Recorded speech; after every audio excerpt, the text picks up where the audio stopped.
ವಸತಿ ಶಾಲೆಗಳಲ್ಲಿ ಘೋಷವಾಕ್ಯ ಬದಲಾವಣೆ ವಿಚಾರವಾಗಿ ಬಾಲಕೃಷ್ಣ ಹೇಳಿಕೆ ಕೊಟ್ಟಿದ್ದಾರೆ. ಕೈ ಮುಗಿದು ಒಳಗಡೆ ಬಂದು ಧೈರ್ಯವಾಗಿ ಪ್ರಶ್ನಿಸಿ ಅಂತ ಸೇರಿಸಬೇಕು ಅಂತ ಹೇಳಿ ರಾಮನಗರದಲ್ಲಿ ಮಾಗಡಿ ಶಾಸಕ ಎಚ್.ಸಿ. ಬಾಲಕೃಷ್ಣ ಹೇಳಿಕೆಯನ್ನ ಕೊಟ್ಟಿದ್ದಾರೆ.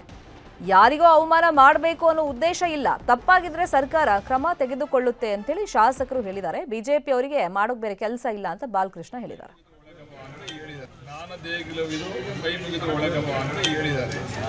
ಕೈ ಮುಗಿದು ಒಳಗೆ ಬಂದು ಧೈರ್ಯವಾಗಿ ಪ್ರಶ್ನಿಸಿ ಅಂತ ಸೇರಿಸ್ಕೊಳ್ಳಿ. ಏನ್ರಿ ವಿಚಾರ ಮಾಡಕ್ಕೆ ಬೇಜಾನ್ ಕೆಲಸಗಳವೆ ಅದು ಬಿಟ್ಬಿಟ್ಟು ಇಲ್ಲಿ ಯಾವುದೋ ಹಿಡ್ಕೊಂಡು ಅಲ್ಲಾಡ್ಸಕ್ಕೆ ಕೂತಿದ್ದೀವಿ. ಇಲ್ಲಿ ಯಾರಿಗೂ ಅವಮಾನ ಮಾಡಬೇಕು ಅನ್ನೋ ಉದ್ದೇಶ ಇಲ್ಲ. ಕೆಲವರು ಅವರವ್ರ ಅಭಿಪ್ರಾಯಗಳನ್ನ ವ್ಯಕ್ತಪಡಿ. It's not a government order, ಸರ್ಕಾರಿ ಆದೇಶ ಏನಾಗಿಲ್ಲ. ಅವರು ಸ್ಥಳೀಯವಾಗಿ ಏನೋ ಮಾಡ್ಕೊಂಡವ್ರೆ. ಮಕ್ಕಳು ಕೂಡ ಪ್ರಶ್ನಿಸಿ ಧೈರ್ಯವಾಗಿ ಏನು ನಮ್ಮ ಕುವೆಂಪು ಅವರು ವೇದವಾಕ್ಯ ಇದೆಯಲ್ಲ ಅದನ್ನು ಅನುಸರಿಸಿ ನೀವು ಪ್ರಶ್ನೆ ಮಾಡಿ ಅಂತಕ್ಕಂಥ ಮಾತನ್ನು ಹೇಳಿದ್ದಾರೆ. ಇದನ್ನು ಹಿಡ್ಕೊಂಬಿಟ್ಟು ಮಾಡೋಕ್ಕೆ ಏನು ಕೆಲಸ ಇಲ್ದಾನೆ ಇದನ್ನು ಒಂದು ರಾಜಕೀಯನಾ? ಅಲ್ಲ, IAS ಅಧಿಕಾರಿ ಈ ಥರ ಮಾಡ್ಬೋದು. ಮಾಡಿದ್ರೆ ಸರ್ಕಾರ ಐತೆ ಕಾನೂನು ಕ್ರಮ ತಗೋತದೆ. ಮಂತ್ರಿಗಳೇನು ಆದೇಶ ಮಾಡಿಲ್ಲ, ಸರ್ಕಾರ ಏನು ಆದೇಶ ಮಾಡಿಲ್ಲ. ಅದಕ್ಕೆ ಅದರದ್ದೇ ಆದಂಥ ವ್ಯವಸ್ಥೆ ಐತೆ. ಅದು ಅವ್ರು ಪ್ರಶ್ನೆ ಮಾಡ್ತಾರೆ ಬಿಡಿ. ಅದು ಇಶ್ಯೂನಾ? ರಾಮನಗರದಲ್ಲಿ ವಕೀಲರು ವರ್ಸಸ್ ಪೊಲೀಸರ ಸಂಘರ್ಷ ದಿನದಿಂದ ದಿನಕ್ಕೆ ತಾರಕಕ್ಕೇರ್ತಾ ಇದೆ. ಐಜೂರು PSI ಸಸ್ಪೆಂಡ್ಗೆ ಒತ್ತಾಯಿಸಿ ವಕೀಲರು ಧರಣಿಯನ್ನ ನಡೆಸ್ತಾಲೇ ಇದ್ದಾರೆ. ರಾಮನಗರ DC ಕಚೇರಿ ಬಳಿಯಲ್ಲಿ ಮತ್ತೆ ವಕೀಲರು ಪ್ರತಿಭಟನೆಯನ್ನ ನಡೆಸ್ತಾ ಇದ್ದಾರೆ. ನಿನ್ನೆ ಅಹೋರಾತ್ರಿ ಪ್ರತಿಭಟನೆಯನ್ನ ಮಾಡಿದ್ರು ವಕೀಲರಿಗೆ ಸಾಥ್ ಕೊಟ್ಟಿದ್ರು HD ಕುಮಾರಸ್ವಾಮಿ ಹಾಗೇನೆ R ಅಶೋಕ್. ಇನ್ನು ನಾಳೆ ವಿಧಾನಸೌಧ ಚಲೋಗೂ ಕೂಡ ವಕೀಲರು ನಿರ್ಧಾರವನ್ನ ಮಾಡಿದ್ದಾರೆ. ಈ ಮಧ್ಯದಲ್ಲಿ ಪೊಲೀಸ್ ಅವರು SP 48 hours ಟೈಮ್ ಕೊಡಿ, ಅಲ್ಲಿ ಏನಾಗಿದೆ ಅಂತ ಹೇಳಿ ನಾನು ಫಸ್ಟ್ ವಿಚಾರಿಸ್ತೀನಿ, ತುರ್ತು ಕ್ರಮ ಆಗಲೇಬೇಕು ಅಂತಂದ್ರೆ 48 ಗಂಟೆ ಆದ್ಮೇಲೆ ನಾವು ಕೈಗೊಳ್ತೀವಿ ಅಂತ ಹೇಳಿದ್ದಾರೆ. ಇನ್ನು ಈ ಬಗ್ಗೆ ರಾಮನಗರ ಪ್ರತಿನಿಧಿ ಪ್ರತ್ಯಕ್ಷ ವರದಿ ಕೊಟ್ಟಿದ್ದಾರೆ, ನೋಡೋಣ.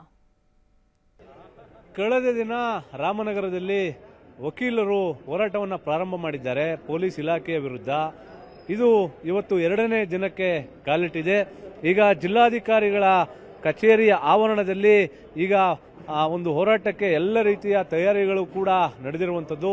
ಈಗಾಗಲೇ ಕೆಲವೇ ಕ್ಷಣಗಳಲ್ಲಿ ವಕೀಲರ ತಂಡ ಏನು ಕಳೆದ ದಿನ ಪ್ರಾರಂಭ ಮಾಡಿದ್ದಂಥ ಹೋರಾಟವನ್ನು ಇವತ್ತು ಕೂಡ ಮುಂದುವರಿಸ್ತಾ ಇದ್ದಾರೆ. ಕಳೆದ ದಿನ ಸುಮಾರು ಒಂದು 10ಕ್ಕೂ ಹೆಚ್ಚು ಜಿಲ್ಲೆಯ ವಕೀಲರ ಸಂಘದ ಪದಾಧಿಕಾರಿಗಳು ಮತ್ತು ಅವರ ಸದಸ್ಯರು, ಬಾರ್ ಕೌನ್ಸಿಲ್ನ ಮೆಂಬರ್ಗಳು ಭಾಗಿಯಾಗಿದ್ದರು. ಬಹಳ ದೊಡ್ಡ ಮಟ್ಟದಲ್ಲಿ ಹೋರಾಟ ಕೂಡ ನಡೆದಿತ್ತು. ಈಗಾಗಲೇ ASP ಅವರು ಕೂಡ ಒಂದು ಜಿಲ್ಲಾಧಿಕಾರಿಗಳ ಕಚೇರಿಗೆ ಆಗಮಿಸ್ತಾ ಇರತಕ್ಕಂಥದ್ದು. ಯಾಕೆಂದರೆ ಕಳೆದ ದಿನ ಜಿಲ್ಲಾಧಿಕಾರಿಗಳ ಒಂದು ವಿಚಾರವಾಗಿ ಸಾಕಷ್ಟು ಜಟಾಪಟಿ ಕೂಡ ಪ್ರಾರಂಭ ಆಗಿತ್ತು. ಅಂದರೆ ಜಿಲ್ಲಾಧಿಕಾರಿಗಳು ಸೂಕ್ತ ರೀತಿಯಲ್ಲಿ ಸ್ಪಂದನೆಯನ್ನು ಕೊಡಲಿಲ್ಲ ಅಂತೇಳಿ ವಕೀಲರ ತಂಡ ಒಂದು ಆಕ್ರೋಶವನ್ನು ಹೊರಹಾಕಿದ್ರು. ಈ ನಿಟ್ಟಿನಲ್ಲಿ ಈಗಾಗಲೇ ASP ಅವರು ಕೂಡ ಸ್ಥಳಕ್ಕೆ ಆಗಮಿಸಿದ್ದಾರೆ. ಅಂದರೆ ಇವತ್ತಿನ ಏನು ಪ್ರತಿಭಟನೆ ನಡೀತಾ ಇದೆ ಆ ರೂಪುರೇಷೆಗಳನ್ನು ಒಂದು ಸಿದ್ಧತೆಯನ್ನು ಗಮನಿಸಲಿಕ್ಕೆ ಈಗಾಗಲೇ ASP ಅವರು ಕೂಡ ಸ್ಥಳಕ್ಕೆ ಆಗಮಿಸಿ ತಮ್ಮ ಪೊಲೀಸ್ ಇಲಾಖೆ ಅಧಿಕಾರಿಗಳಿಂದ ಮಾಹಿತಿಯನ್ನು ಕೂಡ ಪಡಿತಾ ಇದ್ದಾರೆ. ಯಾಕೆಂದರೆ ಕಳೆದ ದಿನ ಅಹೋರಾತ್ರಿವರೆಗೂ ಕೂಡ ಈ ಒಂದು ಹೋರಾಟ ಬಹಳ ಆಕ್ರೋಶಭರಿತವಾಗಿ ನಡೆದಂಥ ಹಿನ್ನೆಲೆ DC ಆಗಿರ್ಬೋದು SP ಆಗಿರ್ಬೋದು ಇಬ್ಬರಿಗೂ ಕೂಡ ಒಂದು ಸಾಕಷ್ಟು ಆಕ್ರೋಶವನ್ನು ಹೊರಹಾಕಿದ್ರು. ವಕೀಲರು ಕೂಡ ಸಾಕಷ್ಟು ಸಂಖ್ಯೆಯಲ್ಲಿ ಒಂದು ಜಮಾವಣೆ ಕೂಡ ಆಗ್ತಾ ಇದ್ದಾರೆ. ಕೆಲವೇ ಹೊತ್ತಿನಲ್ಲಿ ರಾಮನಗರ ಜಿಲ್ಲಾಧಿಕಾರಿಗಳ ಕಚೇರಿಯ ಆವರಣದಲ್ಲಿ ಹೋರಾಟ ಕೂಡ ಪ್ರಾರಂಭ ಆಗ್ತಾ ಇದೆ. ನಾಳೆ ಅಂದರೆ ಬುಧವಾರ ಏನು ಬೆಂಗಳೂರಿನ ವಿಧಾನಸೌಧ ಚಲೋ ಕೂಡ ಹಮ್ಮಿಕೊಂಡಿದ್ದಾರೆ. ಈಗಾಗಲೇ ಈ ಬಗ್ಗೆ ವಕೀಲರ ಪರಿಷತ್ನ ಅಧ್ಯಕ್ಷರಾಗಿರುವಂಥ ವಿಶಾಲ್ ರಘು ಅವರು ಕೂಡ ಘೋಷಣೆಯನ್ನು ಕೂಡ ಮಾಡಿದ್ದಾರೆ. ರಾಜ್ಯದ ವಿವಿಧ ಭಾಗಗಳಿಂದ ನಾಳೆ ಬೆಂಗಳೂರಿಗೆ ಆಗಮಿಸ್ತಕ್ಕಂಥ ವಕೀಲರ ತಂಡ ವಿಧಾನಸೌಧಕ್ಕೆ ಮುತ್ತಿಗೆ ಹಾಕುವಂಥ ಕೆಲಸವನ್ನು ಕೂಡ ಮಾಡ್ತಾರೆ.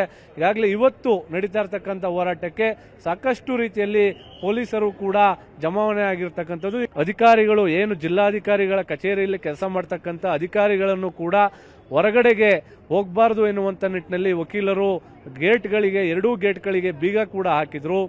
ತದನಂತರ SP ಅವರು ಕೂಡ ತಮ್ಮ ಮನೆಗೆ ಹೋಗಬೇಕಾದಂಥ ಸಂದರ್ಭದಲ್ಲಿ ಜಟಾಪಟಿ ಕೂಡ ಆಗಿತ್ತು.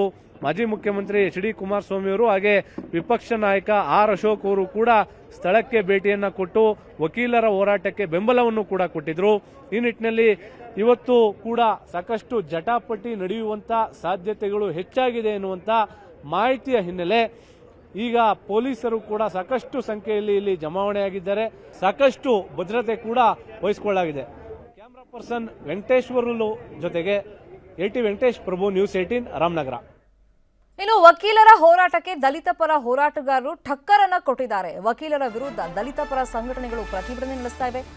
ರಾಮನಗರದ ಐಜೂರು ವೃತ್ತದಿಂದ ಡಿಸಿ ಕಚೇರಿವರೆಗೆ ಜಾಥಾ ನಡೆಸ್ತಾ ಇದ್ದಾರೆ. ಜಾತಿ ನಿಂದನೆ ಮಾಡಿದಂತ ಆರೋಪದಡಿ ಈ ಹೋರಾಟವನ್ನ ದಲಿತ ಪರ ಸಂಘಟನೆಯವರು ಕೈಗೊಂಡಿದ್ದಾರೆ.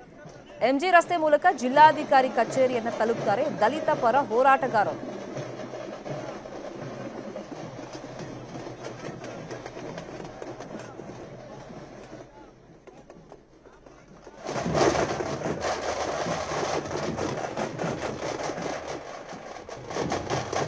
ಈಗ ಪೊಲೀಸರ ವಿರುದ್ಧ ವಕೀಲರು ಹೋರಾಟ ನಡೆಸ್ತಾ ಇದ್ದಾರೆ. ಇನ್ನೊಂದ್ ಕಡೆ ವಕೀಲರ ವಿರುದ್ಧ ದಲಿತರು ಹೋರಾಟ ಮಾಡ್ತಾ ಇದ್ದಾರೆ.